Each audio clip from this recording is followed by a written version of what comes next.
whatever. No one ever thought Zimbabwe, unless I'm like, no, I'm from Zimbabwe. And they were like, which Zimbabwe? Whoa. So for me, it wasn't like, oh, kumbira mari. But I'm not just call me Millie.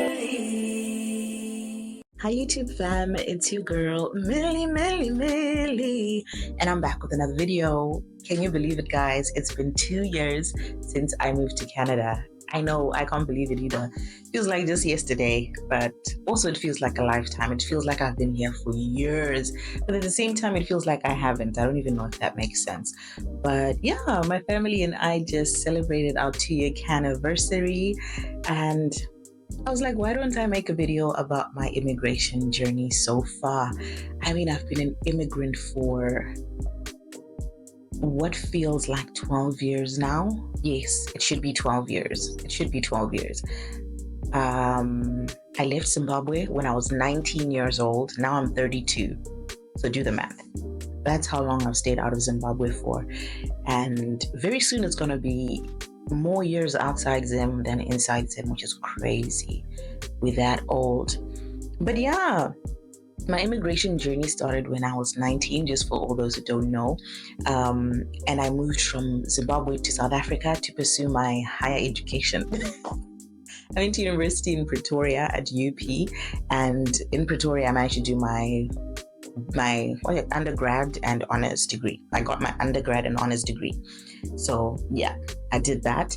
And when I actually moved to SA, it was more of a thing of me trying to get some freedom from my parents, just to be away from them and have my own home, have my own space where they're not just going to be like, go, I'm here, or are you at home, or just drop in on me. Not that I was doing anything sus or anything. I just wanted the freedom to figure out myself and figure out my life and figure out how I wanted to be on my own. And I never considered going anywhere further than SA. I just wanted to be, maybe because South Africa was a place that we used to go a lot because my aunt and uncle and cousins stayed there. And so we would go pretty much almost every holiday. Because my cousin used to stay with us during the school term, and then we'd all go back for the holiday to South Africa. So it was a place I was familiar with, but at the same time, a place that still excited me. So I picked South Africa, and I was in South Africa for 10 whole years. Like literally, I went to South Africa in 2013 and I left South Africa in 2023. That is just so crazy.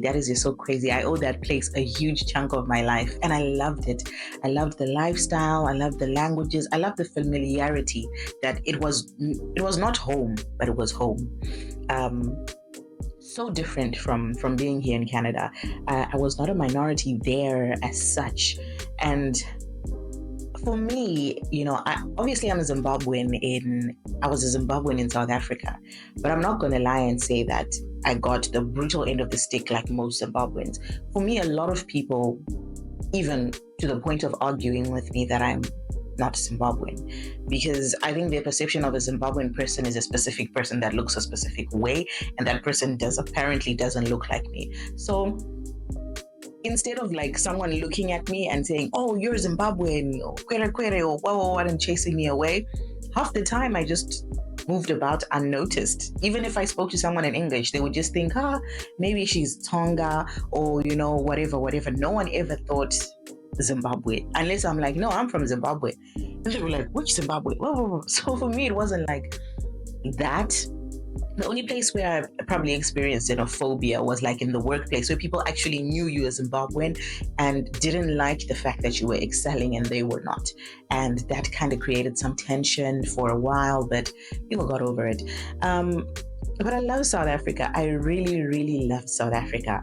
And if I had a choice and it was the place that it was when I first moved there, I probably would have never left. I would have settled there with my family and loved it. I'll just summarize some of the reasons why I left South Africa. One of the main reasons my husband and I decided to leave South Africa was just safety.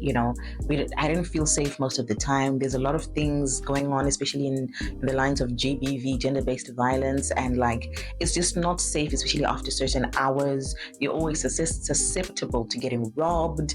You can't even like trust Ubers and Bolt drivers. You don't know what people are dealing with, and people are capable of like so many things. And don't get me wrong, people are capable of things anywhere in the world. These things are happening everywhere, but I just felt like in South Africa they became so prevalent and so daring. Like things were just in your face. Like it was not shocking. Like one example is like at our complex, the complex we used to stay in. One day we come out and they're putting a gate, like a proper steel reinforced gate, and we're like, why are you putting a gate there? There's no need for a gate in a drop-off zone. Then they told us that what was happening was, the Uber Eats drivers, the motorbike guys, the guys would be on the motorbike, people would rob them and take their phones and then drive to the destination where they're supposed to get to, then rob the people there and then leave with everything, the motorbike, the food, that other person's phone, wallet, everything. And they were being robbed in the road in broad daylight. And something so simple like you'd be waiting for an Uber, people would just come and grab your phone. Like even jogging, I got to a point where I couldn't jog outside because obviously sometimes you want to jog with headphones, and I'll just always be turning, like someone following me, someone, I was just uneasy. And I felt a big difference once I came here in how I portrayed myself and how I was just so fearful back in South Africa compared to back here.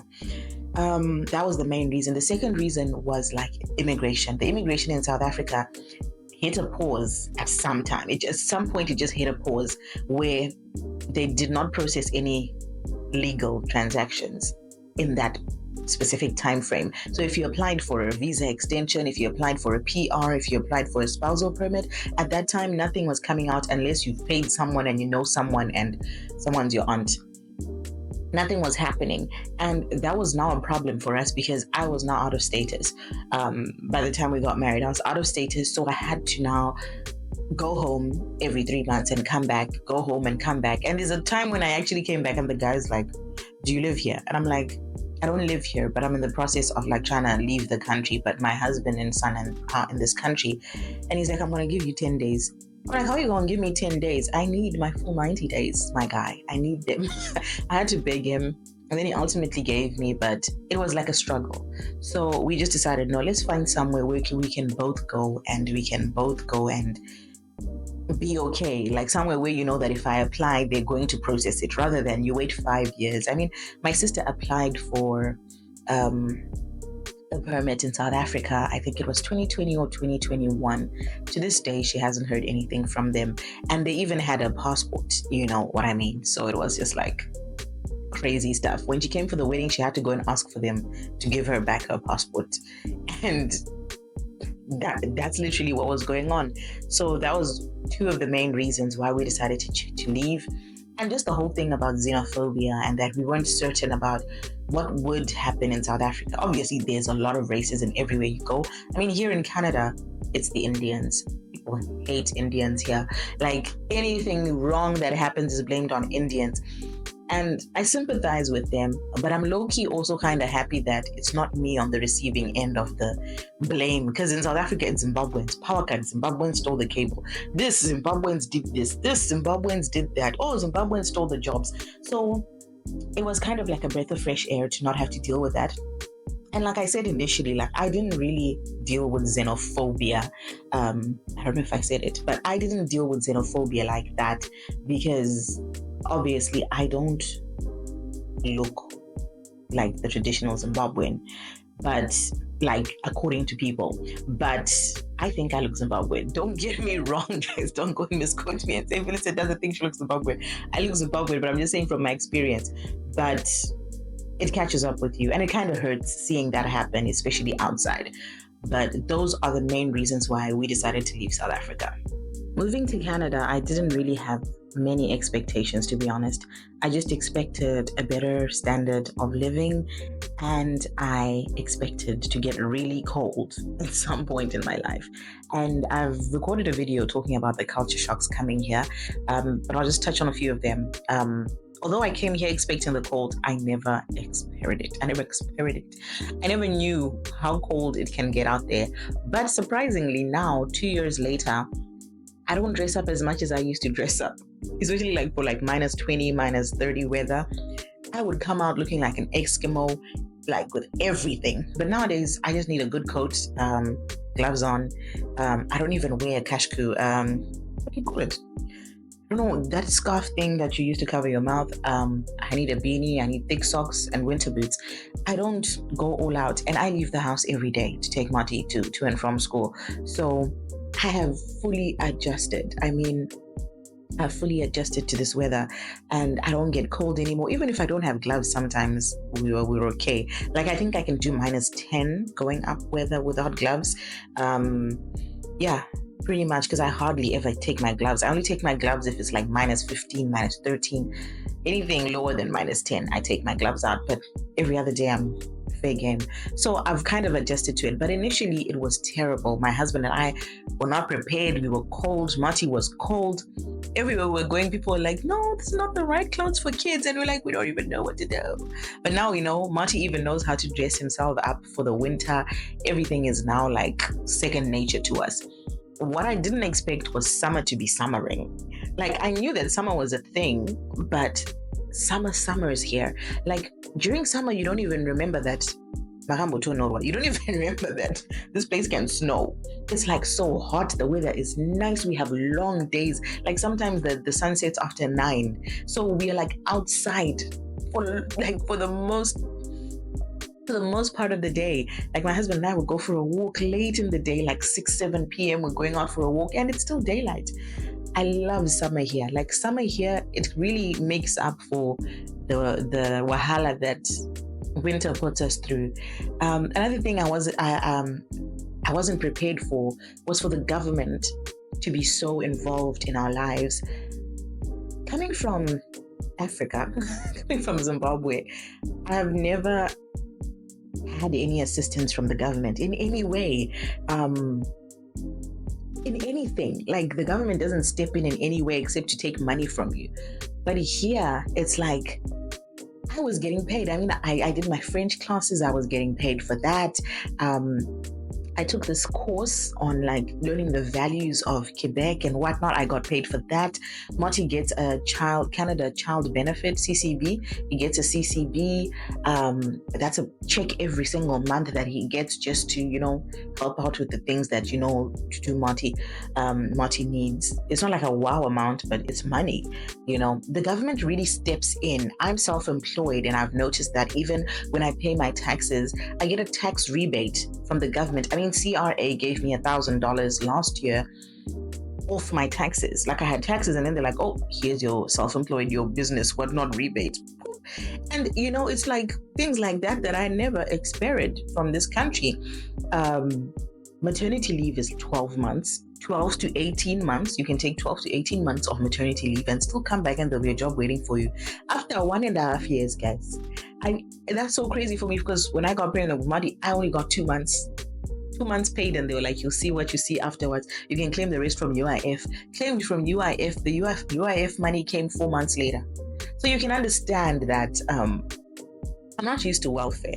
And even in South Africa, the only time I ever claimed UIF was during COVID, of which in COVID, I think they only paid for 6 months. And then they just started blue ticking people like, hey guys, we're also going through COVID. And when I got pregnant with Marty, only time. But here, it's like a common thing. Like, oh, this is happening. Okay, here's a rebate. Oh, oh, here's this. I got a check the other day for $500 for a GST something. I filed GST for my business, and I thought I had to pay them. No, they ended up paying me. So I never expected that. That's one thing I love about this country. The fact that the government is not shy. Like where we come from, where government money is for government workers. Generally, I've enjoyed our time in here, and I'm enjoying our time in Canada. It has taken like a bit of time to learn, but learn the ways, the differences, the cultural differences, the language, all the things that I was really stressed about when I came here. But Canada has been a good place for me. That's one thing I have come to realize. Canada has been a really, really good place for me. So yeah, besides those major cultural shocks. Everything else I'm kind of adjusting to, because South Africa is not that far behind, to be honest. From like Western civilization. To be honest, there's certain things in South Africa that I feel are more advanced, especially like banking and things like that. So it wasn't like, oh, wow, a Sophia in the, what is a Sophia in the big city or something? It wasn't like that. But yeah, the small things that, you get to experience in a new country. Regarding my career in Canada, obviously, I feel like my career path is more accepted here. Actually, not even just my career path. I feel like anyone is just accepted here. It's different than in South Africa, and even in Zimbabwe, where you tell someone you're a musician, it doesn't come with like a positive. It's not received positively like that unless they know you and they know what you do. But it's not positive. I remember the time when I went to get my passport, and for my occupation I wrote musician, and they made me sing in every single office. Like I would get there, they'd be like, musician, timbiro. So I had to sing for all these people just for them to process my passport. You get what I mean? You don't get that here. Like, they take you as seriously as an accountant, as a lawyer. They take you serious. They're like, you're a musician. Okay, wow. You're taken seriously. Like, at first I used to be shy to tell people what I do because I don't want the drama or the, sing for me. But here, they respect one's career. Like, whatever you choose to become, they respect it. And that's one thing I love about this place. And they don't just respect you. Here, there's value for money. Like, you can actually charge people what you're worth, and people will pay it and tip you. But back home, it's like our kind of jobs are like viewed like you don't really have a lot of investment in it. So it's like something you were born with. So I can just give you $100 and you can sing at my wedding type of situation. And yeah, that's also something that I've seen that's very different here. And I love that because it's been good for me. It's been good for my career growth. I've grown so much in this country. I have learned so much in this country, and it's doing so well for my career, and I wouldn't change that any day. That's also one thing that I'm really enjoying about being in Canada. Also, YouTube AdSense pays us more than they do in South Africa. Like, I remember the first month I was here, I made almost 3 times more than I was making in South Africa. But the only thing that I had changed was my location. I wasn't even posting it at the time. So do with that information as you may want to do with it. Let me see my notes here. What else do I have? One thing about Canada as well, and my sister pointed it out to me the other day, is Canada has been very good for my faith journey. Not that I wasn't like, I didn't believe in God, or I wasn't like praying, or I wasn't reading the Bible before, but there has been a shift in everything that I've done. And I'm sure you guys have noticed that even on this channel, that ever since I was in this country, there has been a shift. And I'm a different person, and I'm growing into a different being. And that is very exciting for me, that I'm seeing that there's a song that we used to sing in primary school called Bloom Where You're Planted. And that's what I feel like is going on right now. God planted us in Canada, and we are blooming. Not just me, but Martin is blooming. Y'all should hear my little baby speaking French. He's doing so well. My husband is blooming. I am blooming. As a family, we're just doing so well, and we're flourishing. Of course, there's hardships and there's hard times, and there's days where you're just like, I want to be home. But generally, God has been faithful for us in this foreign country, and I'm grateful for that. So, 2 years ago, when I first arrived, I made a video explaining how we got here and all that. So one thing that shocked me the most, it didn't shock me, but I wasn't ready for it. We were here on work permits. So our work permits basically expire on the day that you arrived. So we had a 2-year permits. And what I never expected was for everything to just stop on the day that our permits expire. So we applied for renewals and all that, and yeah. But what happens on the day that your permit expires is Your social security number expires. That's like your ID. Child benefit expires. What else expired? Your health card expires. Everything just expires. So now you have to go back to every single place and renew it with your new status or with your new permit or PR or whatever you have at that time. I never expected that because I never expected it.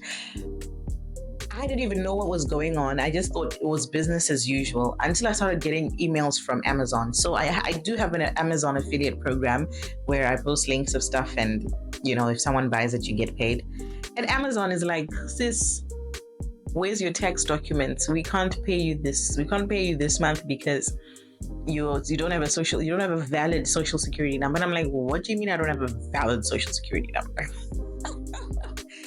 Oh, I'm asking my husband, why are they saying this? Then he's like, yeah, you don't. You have to go and renew it. It's so crazy, guys. And I'm laughing, but it's just ridiculous. Even for my health card. And I realize how dangerous that is. I even have an appointment to see a doctor on the 4th of February, but I don't think I'm going to be able to go there unless I pay cash. And I'm not paying cash for something I know that I can get for free. You can't. My card literally expires January 31st because they don't put like a date, but they just say it's valid until January 2025. And they'll only issue a new one after that is expired. We applied for the renewals of those cards. Marty is the only one who got his form and we're likely to get our forms in 2 months' time. So that means I won't be able to see my nutritionist.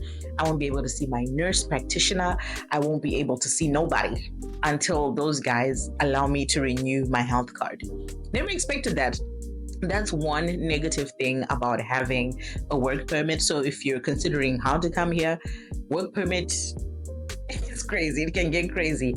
And also the laws here are changing like every other day of what you can and cannot do with certain types of status. So yeah, the best thing to have is a PR, but I know that the PR process is so hard and I get that. I 100% understand that, but sometimes if you just want to get your foot in the door, it might also be very difficult. The work permit might not be the best way anymore, but it's still an okay way. If God is with you, then things will align in your favor. That's all I can say. But that was like a shock for me because I'm like, how is this happening? Like everything just stopped. Even CCB, I have to reapply. I have to be on the phone with CRA, be like, yo, as if like, mari. But I'm not going to let money pass me by, please. I have to be on the phone with them to renew that thing so that it renews for like the next session, basically. But it's just crazy. But their things run pretty efficient. If you do ask me, things are pretty efficient. Obviously, people have learned to game the system. But yeah, I noticed when everything just started expiring, I never expected that to happen. I was just like, what's going on, guys? What's going on? But yeah, in conclusion, so far so good. So far so good. I guess this is just a check-in video just to say, so far so good. The decision to come here was a good one, and so far so good. I'm loving the community I have, the friends I have, the experiences I'm experiencing in this country, and yeah, so far so good. If you have any questions about my immigration journey, just ask me in the comments and I will respond. But thank you for watching my video. It was really nice sitting here and chatting with you guys. I know I might have been aimless, but it is what it is. I love you for watching, and I will see you in the next video. Just call me.